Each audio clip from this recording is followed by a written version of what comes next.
Osvaldo was a logical-minded engineer, completely skeptical when it came to things beyond reason. However, everything changed during a trip to the jungle, where he was conducting a study on the construction of a bridge. The darkness of the forest seemed to swallow everything around him, and terror manifested in an unexpected way. No matter how much his rationality prevented him from believing in stories of spirits, something in that jungle seemed to distort reality, as if he were being watched by unseen eyes ready to strike. After that experience, the nightmares began, intense and impossible to ignore. At night, Osvaldo would wake up drenched in sweat, his heart pounding, haunted by the shadows that crept around him in the jungle. These nightmares weren't just disjointed images or surreal scenes.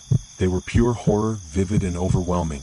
He could feel a presence, something he couldn't see but knew was there. The noises, the whispers, and the distant laughter all played a part in that endless torment. He couldn't shake the feeling that he was being hunted, and each night, the dreams felt more real, more suffocating, as if the jungle itself was invading his mind. This constant sense of fear changed him. Osvaldo began avoiding sleep, terrified that each night would bring a new, unbearable horror. The simple act of closing his eyes became a burden, a psychological trap. The engineer started questioning his own sanity, as even after waking up, the nightmares clung to him, seeping into his waking life. He knew something had to change, that his life could never be the same again. It was clear to him that he needed to find a way to deal with it, or everything he had built would start crumbling before his eyes. But how could he fight against a fear so incomprehensible and relentless? Osvaldo's life took a drastic turn. He knew he couldn't go on like this. His mind, once so logical and structured, was now at the mercy of something he couldn't understand. Desperate for answers, he began researching the unknown, trying to make sense of what was happening to him. But the more he uncovered, the more terrifying it became. Stories of spirits, ancient rituals, and curses tied to the jungle he had visited started to seep into his consciousness. Each new detail deepened his fear, making him increasingly obsessed. It was as if he was being pulled into an abyss of terror from which there was no escape. Desperate, Osvaldo sought out therapy, doctors, and specialists who could help him cope with the effects of his nightmares. But nothing brought relief.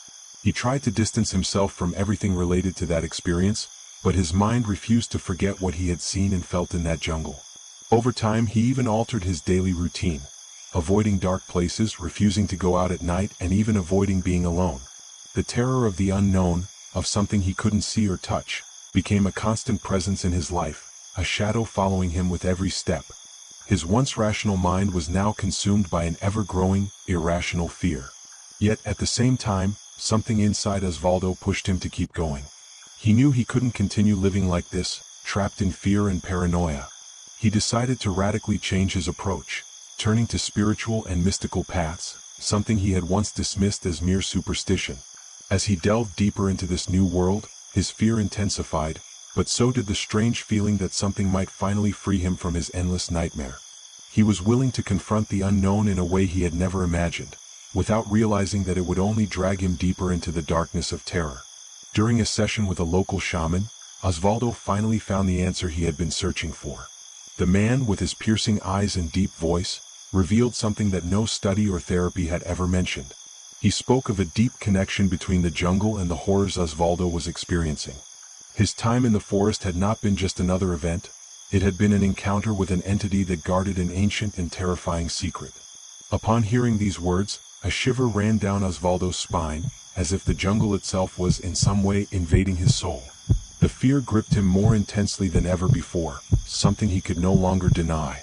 As the shaman spoke, Osvaldo saw horrifying images flash through his mind. Fear had become a tangible enemy, a terror no longer confined to nightmares but spilling into his everyday life. The shaman spoke of protective rituals, but his words were so full of mystery and danger that Osvaldo began to doubt his own sanity.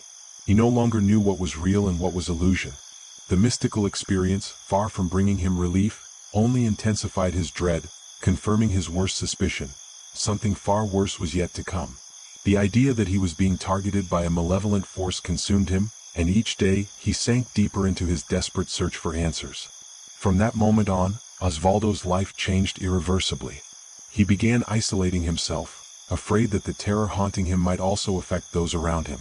He moved to a remote location in an attempt to escape the constant feeling of being watched. Yet with each new sunrise the fear remained.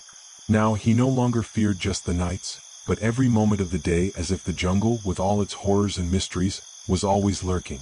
What had once been a quest for understanding had become a path of no return, one where Osvaldo now faced an inescapable and consuming terror.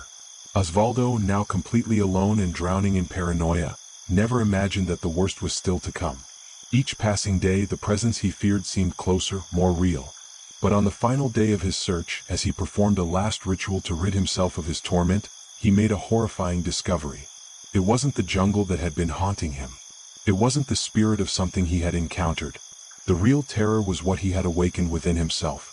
The entity was not external, it was a reflection of his own fear, manifesting over months of tension and despair. The answer had been inside him all along. Now, at the mercy of a force he had created, Osvaldo found himself utterly lost. The terror would never leave him. He was the sole architect of the monstrosity that had consumed his life. And as he stared into the mirror, something strange, something indescribable, stared back at him.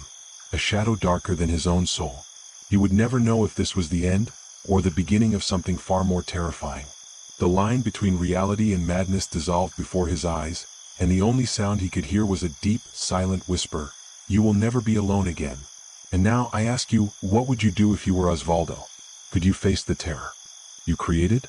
Leave your thoughts in the comments, share this story with someone who needs to hear it, and subscribe to the channel so you never miss the next terrifying tale. Turn on notifications, because the horror never ends and each story brings with it a new mystery.